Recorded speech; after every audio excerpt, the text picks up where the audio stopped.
ఇచ్చిన మాట ప్రకారం రుణమాఫీ చేసి చూపించింది కాంగ్రెస్ ప్రభుత్వం. ఆగస్టు 15 లోపు విడతల వారీగా రుణమాఫీ చేసి చూపించారు ముఖ్యమంత్రి రేవంత్. దీంతో అన్నదాతల ఆనందానికి అవధులు లేకుండా పోయింది. రుణమాఫీ సాధ్యం కాదని ప్రతిపక్షాలు ఆరోపణలు చేసిన చిత్తశుద్ధితో రేవంత్ రుణమాఫీ హామీ నెరవేర్చారు. దీంతో దట్ ఈజ్ రేవంత్ రెడ్డి అన్న డైలాగ్ తెలంగాణ వ్యాప్తంగా రీసౌండ్ ఇస్తోంది. చెప్పినట్టే రుణమాఫీ చేసిన సీఎం చిత్రపటానికి రైతులు పాలాభిషేకాలు చేస్తున్నారు. సీఎం రేవంత్ రెడ్డికి రుణపడి ఉంటామని చెబుతున్నారు.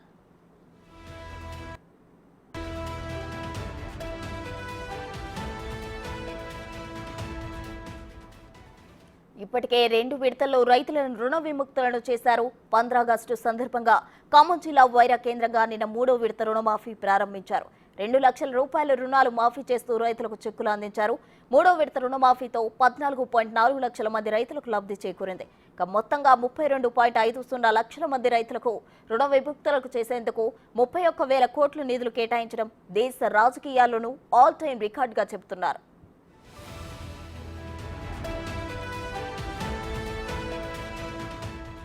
ఖమ్మం జిల్లా వైరా నియోజకవర్గంలో 3వ విడత రుణమాఫీపై మహిళా రైతులు హర్షం వ్యక్తం చేస్తున్నారు.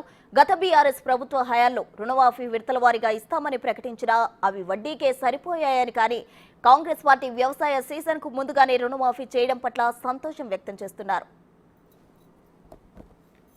ఈ సోనియా గాంధీ గారు, రాహుల్ గాంధీ గారి ఆదేశాల మేరకు ఈ రోజున ఏకకాలంలో 2 లక్షల రుణమాఫీని ఈ రోజున రాష్ట్ర రైతాంగానికి కాంగ్రెస్ పార్టీ చేయడం జరిగింది. ముఖ్యంగా ఈ రైతు యొక్క సంక్షేమం, వ్యవసాయ అభివృద్ధి, వ్యక్తిగతంగా ఈ ఖమ్మం జిల్లాలో అనేక లక్షల మంది రైతులకు కూడా ఈ రోజున ఈ యొక్క రుణమాఫీ జరిగింది. మన ఖమ్మం జిల్లా నుంచి ఫైనల్గా ఈ 2 లక్షల రుణమాఫీ కూడా చేయడం మా అందరి యొక్క అదృష్టం. కాబట్టి రైతులందరూ కూడా నాకు రైతుగా వ్యవసాయంగా 45,000 రుణమాఫీ కూడా ఇవ్వడం జరిగింది. కాబట్టి మీ రైతులంతా కూడా కాంగ్రెస్ పార్టీకి రుణపడి ఉంటామని, కాంగ్రెస్ పార్టీకి ఎప్పుడు కాపాడుకుంటామని మనం చేస్తున్నాం. ఈరోజు వైరా నియోజకవర్గంలో జరిగినటువంటి రైతు మహాసభ ఇంత సక్సెస్ అవ్వటానికి కారణం నిజంగా వైరా నియోజకవర్గ ప్రజలు, అలానే ఖమ్మం జిల్లా ప్రజలు, వాళ్ళందరికీ కూడా మేము నిజంగా ధన్యవాదాలు తెలియజేసుకుంటున్నాము. అలాగే ఈరోజు 2 లక్షల రూపాయల రుణమాఫీ 8 నెలల్లోనే చేయటం అయితే ఏంటి, కాంగ్రెస్ పార్టీ చెప్పిందే చేస్తుందంటానికి ఈరోజు ఈ సభ ఒక్క చక్కటి నిదర్శనంగా అయింది. ఎందుకంటే రేవంత్ రెడ్డి గారు అయితే ఏంటి, మళ్ళీ బట్టి విక్రమార్క గారు అయితే ఏంటి, వాళ్ళిద్దరూ కూడా ఎన్నో కష్ట ప్రయాసలు కోర్చి ఎన్ని నిధులు లేకపోయినప్పటికీ కూడా వాటిని ఏదో ఒక విధంగా అడ్జస్ట్ చేసుకుంటూ ఈరోజు రైతుల కళ్ళల్లో నిజమైన ఆనందం చూడాలి, రైతుల మోముల్లో చిరునవ్వు చూడాలి అని చెప్పేసి వాళ్ళు కృతనిశ్చయంతో ఉండి ఈరోజు ఈ 2 లక్షల రూపాయల రుణమాఫీని చేయడం జరిగింది. నిజంగా దీన్ని మేము అందరం కూడా చాలా సంతోషంగా ఉన్నాము. అలాగే మహిళలందరికీ కూడా 10 లక్షల రూపాయల వడ్డీ లేని రుణాలు అయితే ఏంటి, ఫ్రీ బస్ అయితే ఏంటి, గ్యాస్ అయితే ఏంటి, ప్రతి ఒక్కటి కూడా నిజంగా మాకు చాలా సంతోషంగా ఉంది.